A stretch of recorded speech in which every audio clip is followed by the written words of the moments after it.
The Shroud of Turin is one of the most researched and studied relics in church history, and profoundly impacts many who encounter its mystery. As a person of faith, looking at it through the eyes of faith, I don't think it can help but touch your heart. Something that we can look on not only to bolster our faith in those moments of weakness, but also to deepen our faith and our appreciation, our intimacy with Christ.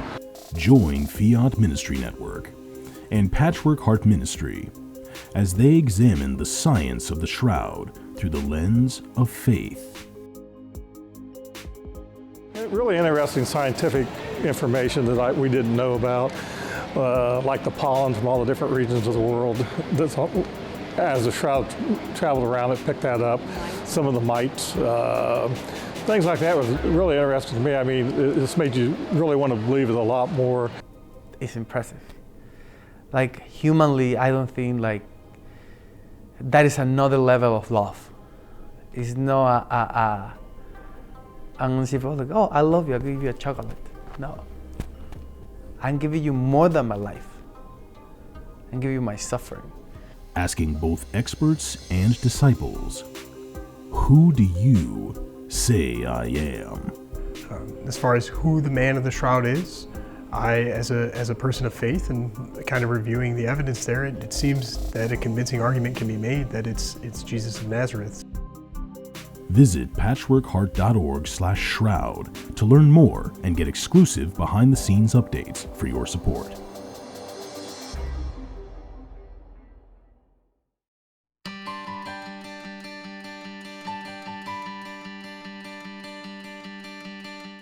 The St. Raymond Nonnatus Foundation, in partnership with Patchwork Heart Ministry and Fiat Ministry Network, present a podcast for divorced and separated Catholics.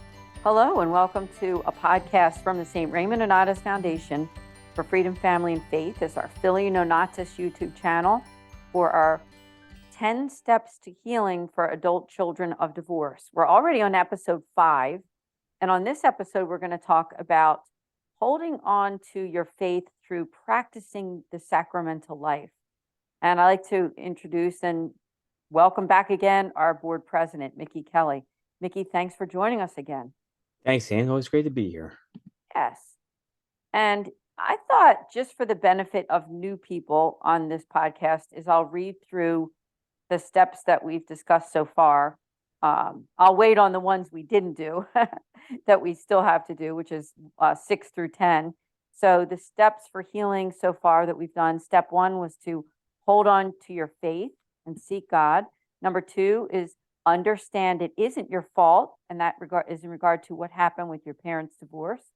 Number 3 is seek support for your situation. Number 4 is foster friendships with those who understand.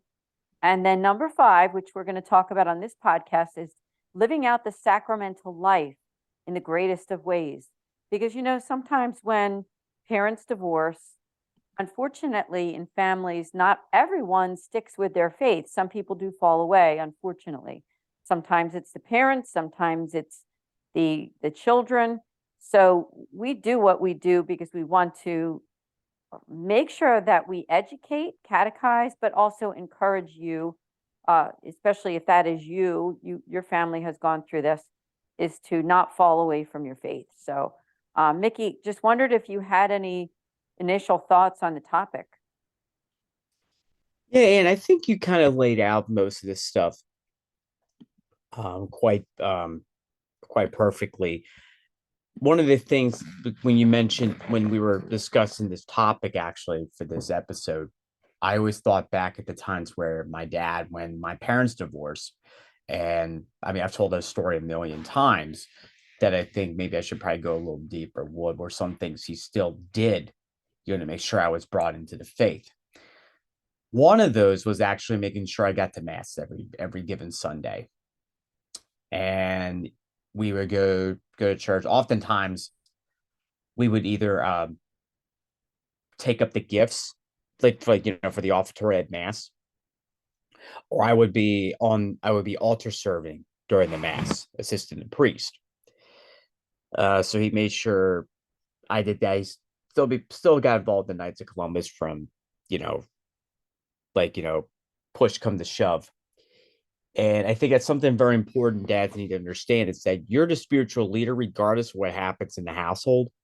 And you still have to set an example for your kids. And I can assure you, 9 out of 10 times when you do say you genuflect before you enter the pew, the kids are going to pick that habit up. If you receive communion on the tongue, the kids are going to do the same thing.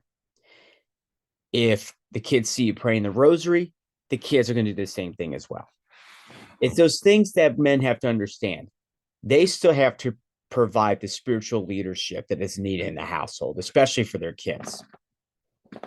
My dad set that example, and it's still like, blossoming to this day. I'm thankful for it. And we need that more than ever with dads, setting the tone for the child's faith formation.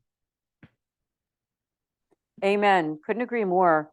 And I think to our audience, which you always turn back to that audience for both of us, is those people who are just like you and I, Mickey, the people who are affected somehow by divorce and separation. And as Mickey said, I mean, we've told our personal faith journeys more than once on this series. But for those of you who might be new, just to give you a little bit, is that both of us, our parents divorced when we were children. Mickey's parents divorced when he was 10, and mine divorced when I was 7. And through this foundation that we represent, the St. Raymond Nonnatus Foundation, we offer pastoral outreach to families. Now, as far as the children go, especially with our ministry, is that they do have to be over the age of 18 unless accompanied by a parent. Most of the time, the people who reach out to us for that pastoral care are adults. I mean, very rarely have we had people coming with children anyway. But I have very good news, is that there are resources available for children, the children of divorce. And when I say children, I literally mean under 18. So before the end of this podcast, I'll give everyone that website. But it's basically called Faith Journeys. Lynn Kapuscinski is the CEO, the founder of that ministry. And she does outreach to children who are under the age of 18, accompanied by a parent, for those who are affected by divorce. But so the topic for this podcast again then is holding on to the sacramental life. And I found an article that I thought we could kind of refer to and just talk a little bit about. It is called 6 Tips to Improve Sacramental Life. Now, this would go for anybody really, but especially for those affected by divorce, I think it's even better. And it's through an organization called SeatonMagazine.com, St. Elizabeth Ann Seaton.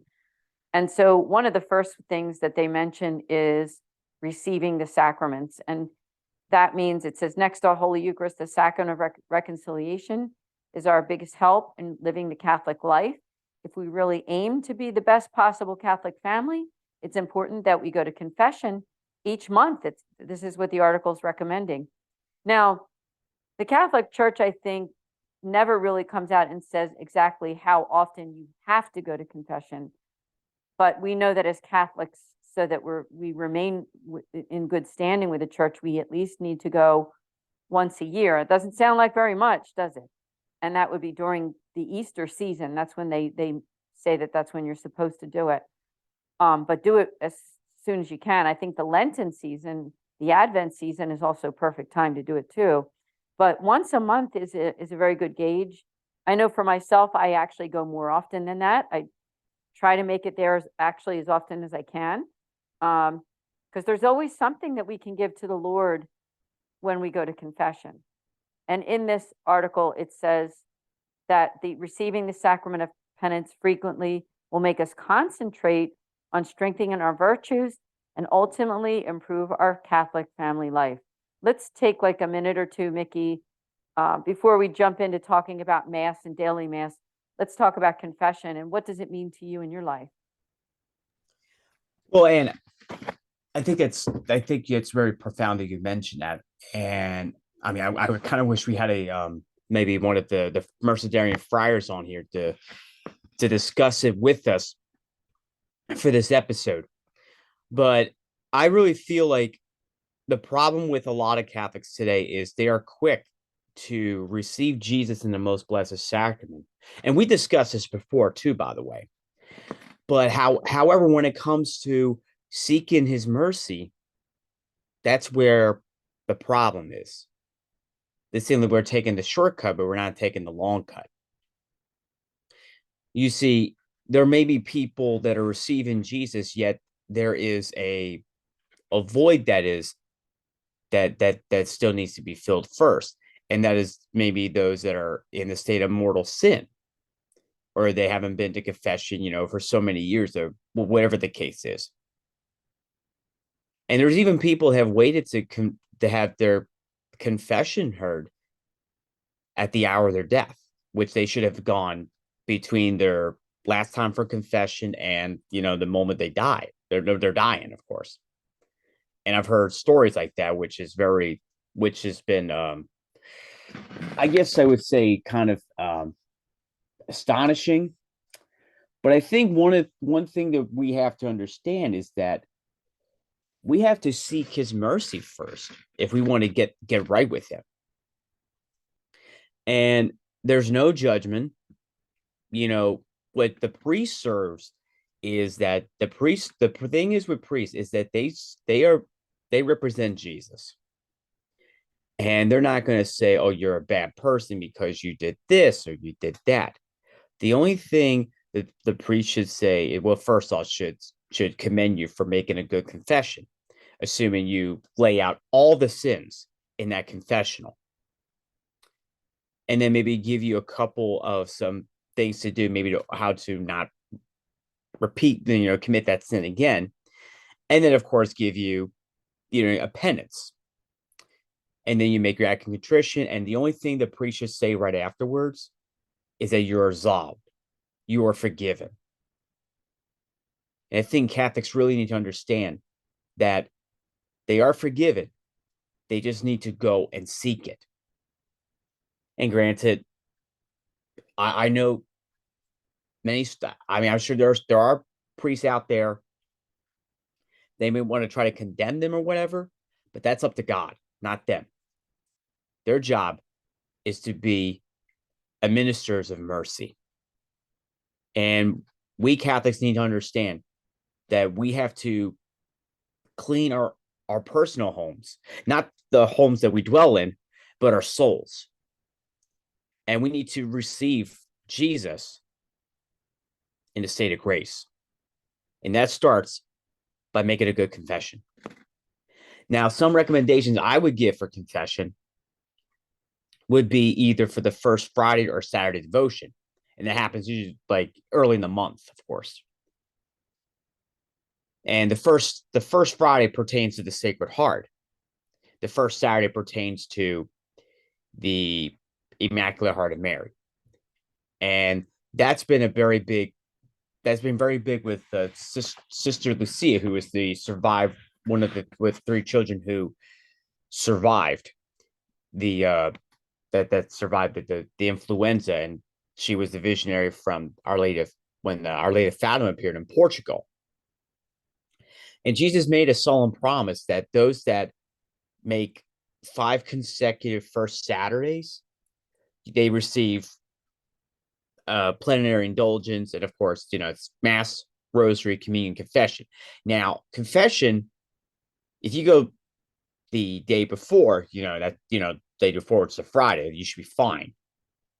But make sure you do the Rosary, you receive communion, and for communion, it's during the first Saturday Mass, so daily Mass, basically. And of course, Rosary would be meditate on the mysteries of the Rosary for 15 minutes.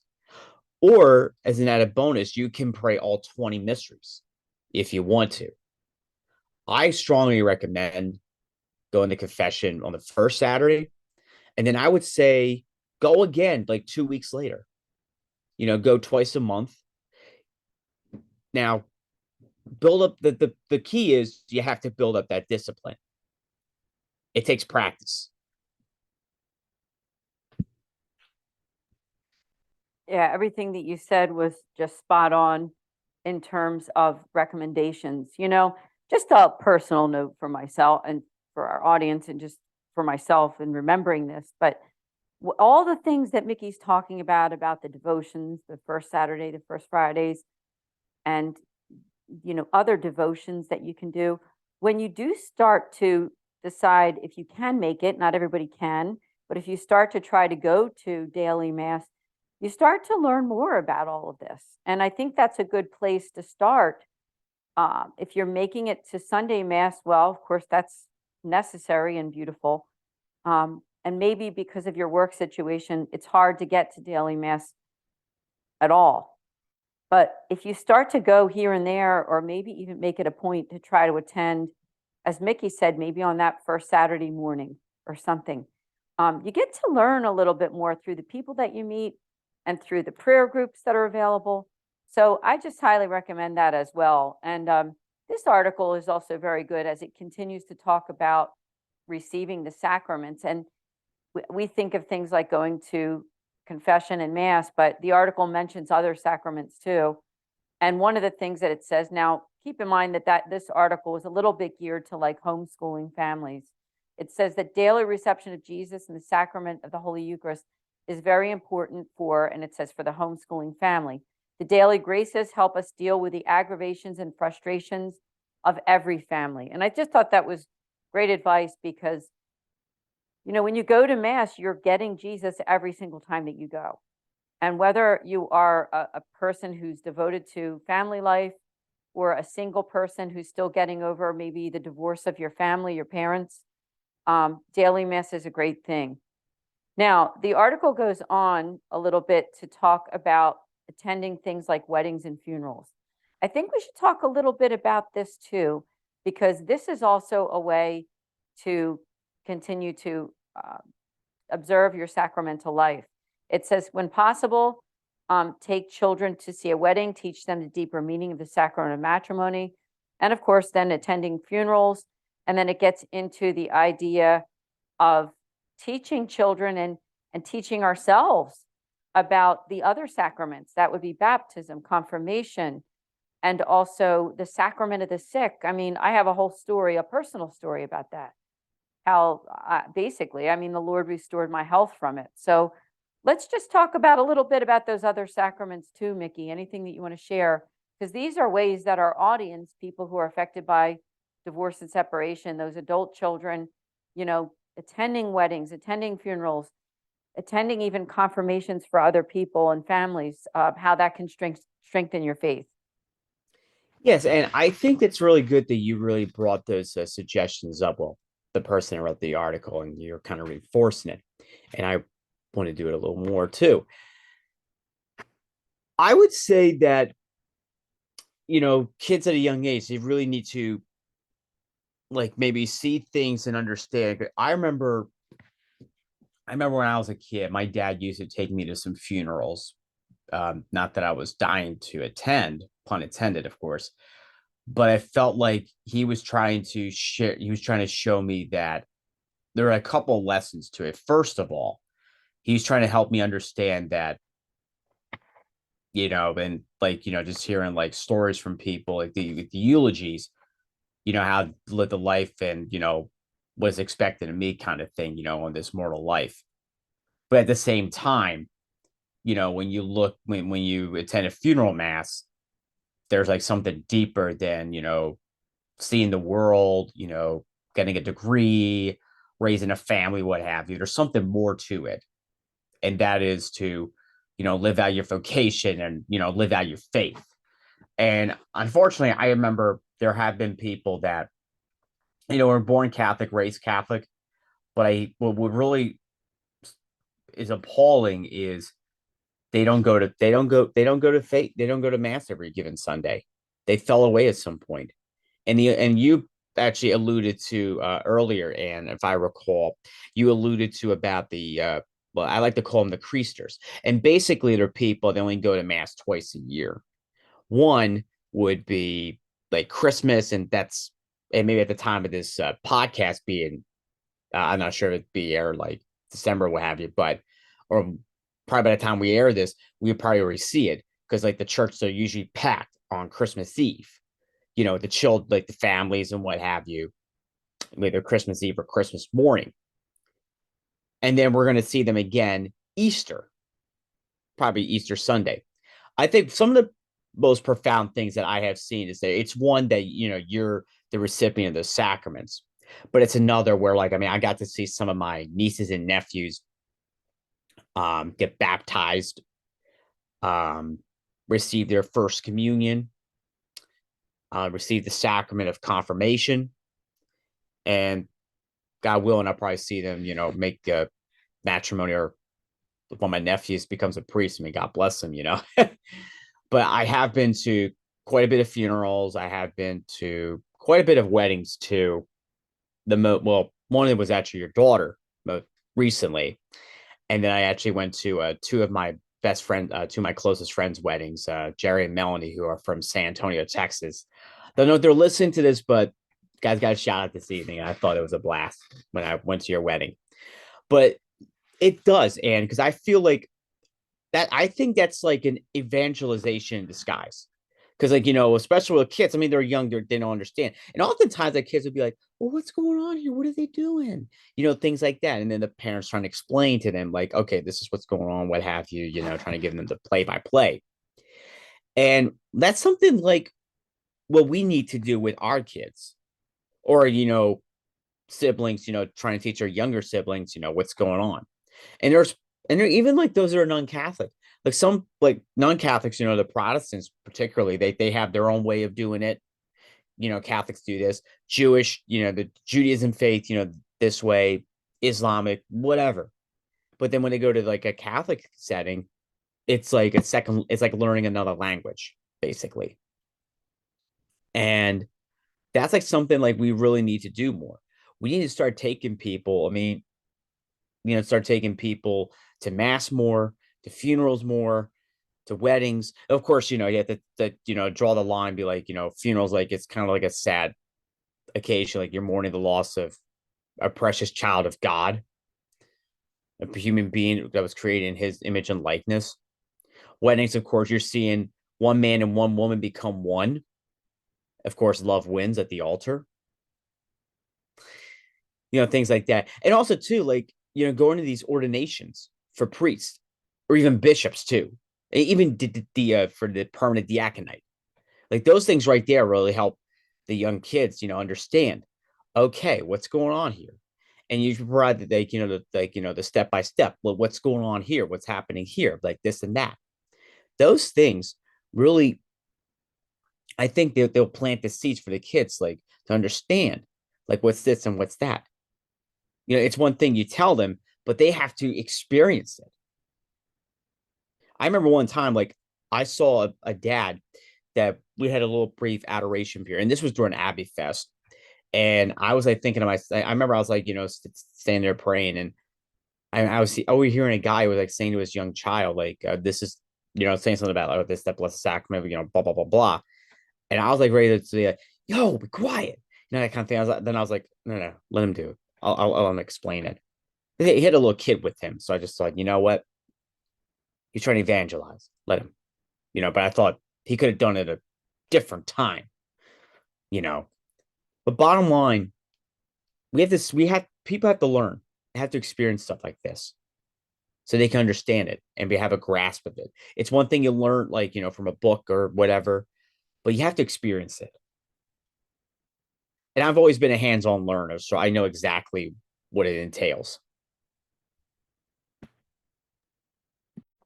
Yeah, great information there. I love how you expressed about all the different instances, such as holiday, holy days, and then weddings, funerals, and then just some of your own personal experiences too.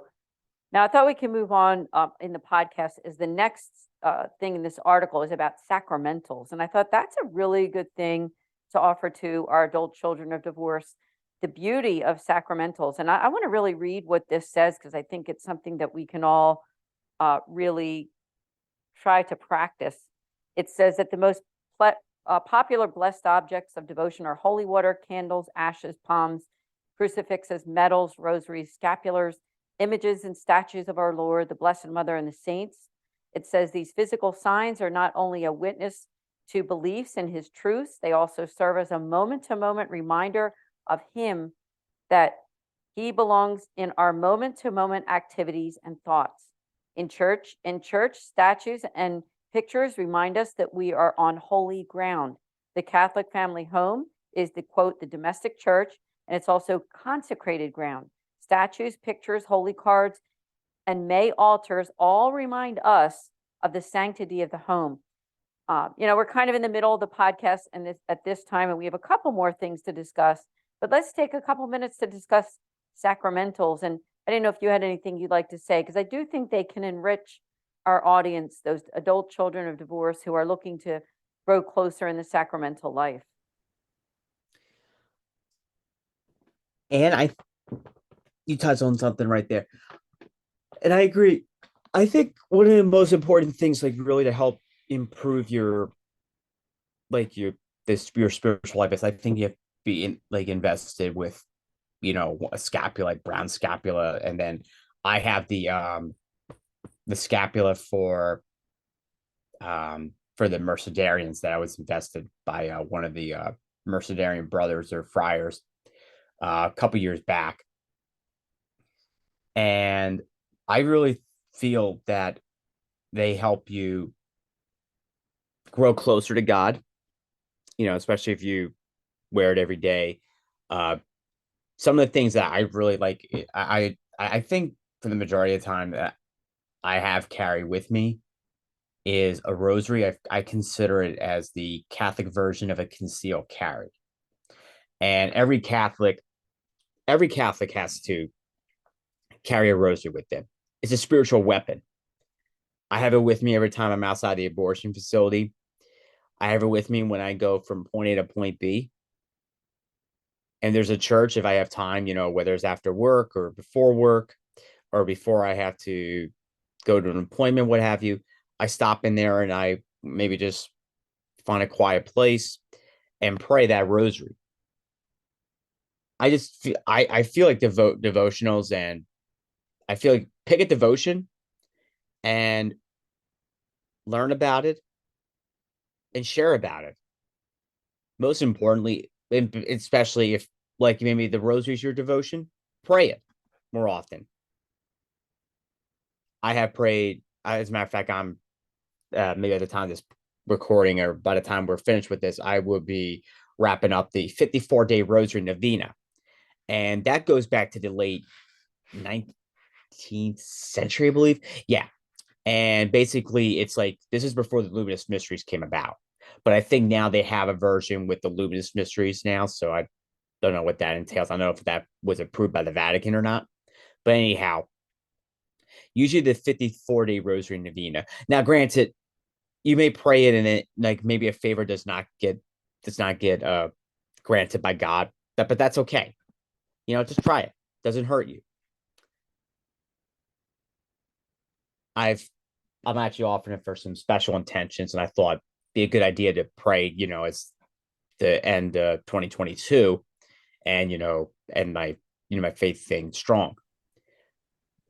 Other things I could say is pray Divine Mercy Chaplet, and also explore other ways you can, you can pray, and even have a devotion to a saint, or even devotion to one of the titles of Mary. Things like that. Those will help you grow in your spiritual life. Yeah, amen. I love that you're doing that, the rosary, that I think you said 54-day rosary. And admittedly, I am a person who does love to pray the rosary every day. It's what I do in the morning. That's my favorite time to do the rosary, just to devote my day and pray for not only all the things that are on my own heart, but everybody I know, and also for the world too. And I want to make that suggestion to our audience, to you, that if you haven't done that before, I'm not saying that if you're not praying at all right now, and you're even going from doing nothing to going to our daily rosaries a lot, you can work your way into that. So start out with just a couple prayers a day, and then maybe a decade of the rosary. And then you can do sometimes the decades and break them up. If you can't do a full rosary all at once, you can do a decade in the morning and a decade at lunchtime. And, the point is to pray. And so that's the most important thing, is that you pray, because it's that relationship with God and your way of listening to him and your way also of talking to him too. Now, as we kind of come a little bit to the close, this article that I'm reading, and it is called 6 Tips to Improve the Sacramental Life. The next part of the article goes into those times of the year that we can live it out in a special way. And those would be Advent and Christmas. And then it also mentions Lenten devotions. And then, of course, we have Holy Week. And we have the other seasons of the year, right? We have Easter season and we have ordinary time. But why don't we talk about, Mickey, right now? I mean, we're into the Advent season. And by the time this podcast airs, we will be in the Christmas season. So why don't we talk a little bit about that and ways that people who are listening can really live that out in a great way, which is a way to develop their sacramental life. Not just to say, you know what, it's Christmas, I'm going to buy gifts for my friends and my family. There's a lot more that you can do to celebrate the Christmas season. Of course, we have those 12 days of Christmas. Maybe we can talk about that. Yeah, I think some people seem to forget, Anne, is that, people think that Christmas is over on December 25th. Liturgically speaking, we're in the midst of, we have what's called the Christmas octave, and then we have the 12 days of Christmas. Now, I think some people don't seem, when we say 12 days of Christmas, they think of the song on the That's not the case. That's between December 25th and January 6th, which is Little Christmas. So you have Big Christmas, Little Christmas. Now, Little Christmas is when the 3 wise men would complete their journey to visit Jesus in Bethlehem. And I think that's a tradition that we have to reclaim now more than ever. And honestly, a lot of countries actually put a great stress on Little Christmas than they would on December 25th. Most of it is like the Hispanic countries, European countries, you name it. Like they would put a great emphasis on Little Christmas as opposed to, regular Christmas. And also too, like my favorite thing about it is that, some things I could suggest to everyone is, well, keep saying Merry Christmas until the end of it liturgically. I mean, you're going to annoy some people about it, but that's okay.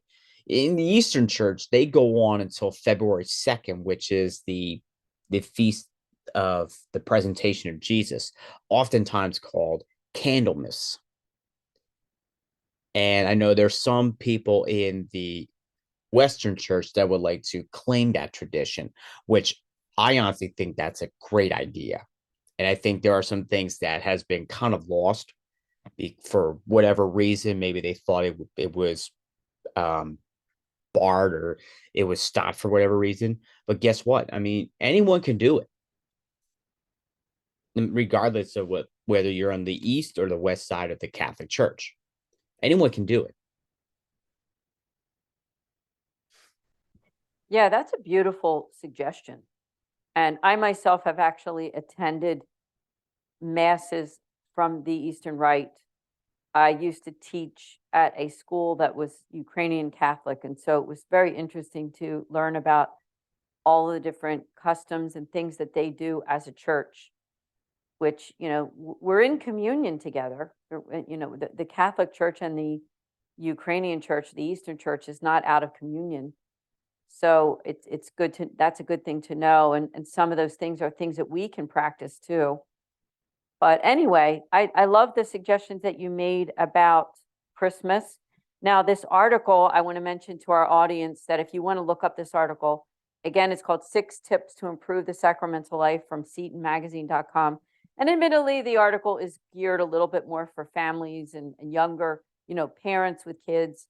But I really like the suggestions about how to live out the sacramental life, because they're really touched on everything, even, the different seasons of the year, the liturgical seasons, and then the sacramentals and everything. So they're really including a lot, attending weddings, funerals, and just really being Catholic in every way, in terms of not just going to Sunday Mass, but doing everything, really partaking in everything. So I think it's really a beautiful thing. I'm looking forward to our next month's podcast. I do want to give you guys the topic, just so you know. The next topic for episode 6 is to seek peace with your parents and siblings where possible.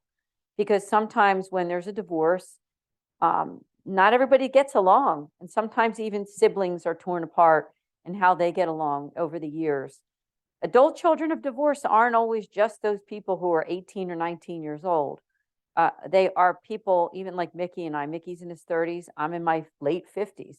I'm still, believe it or not, I am still an adult child of divorce, because the things that happened to me when I was younger, they do have an effect on us. Now, does that mean that I'm still suffering? That am I still in every way just, letting it affect my life?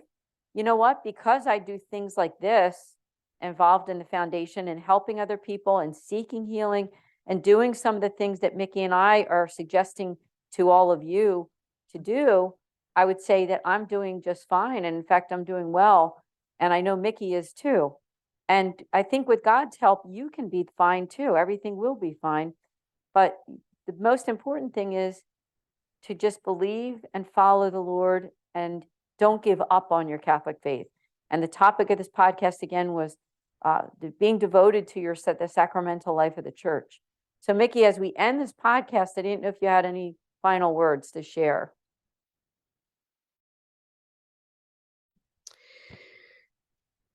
Well, and I think the final word I could offer is stay true to the faith, keep going to Mass, get to confession,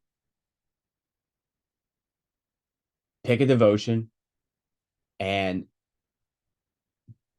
strongly become devout to it. Practice praying it. Ask for a saint's intercession. Ask for the Blessed Mother's intercession, whatever it is. And then share with others how to do this, how to do that.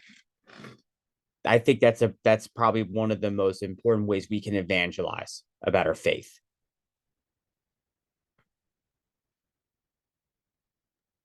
Amen. Thank you so much. And thank you to all of you for listening to our podcast. Please join us next month right here.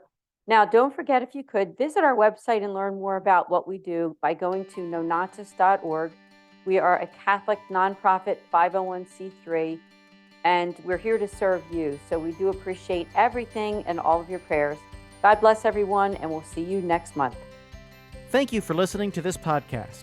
For more information about the St. Raymond Nonnatus Foundation, visit nonnatus.org or email director.srnf@gmail.com. The Shroud of Turin is one of the most researched and studied relics in church history, and profoundly impacts many who encounter its mystery. As a person of faith, looking at it through the eyes of faith, I don't think it can help but touch your heart. Something that we can look on not only to bolster our faith in those moments of weakness, but also to deepen our faith and our appreciation, our intimacy with Christ. Join Fiat Ministry Network and Patchwork Heart Ministry as they examine the science of the shroud through the lens of faith. Really interesting scientific information that we didn't know about, like the pollen from all the different regions of the world. As the shroud traveled around, it picked that up. Some of the mites, things like that was really interesting to me. I mean, this made you really want to believe it a lot more. It's impressive. Like, humanly, I don't think that is another level of love. It's not I'm gonna see people like, oh, I love you, I'll give you a chocolate. No.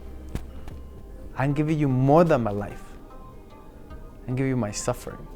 Asking both experts and disciples, who do you say I am?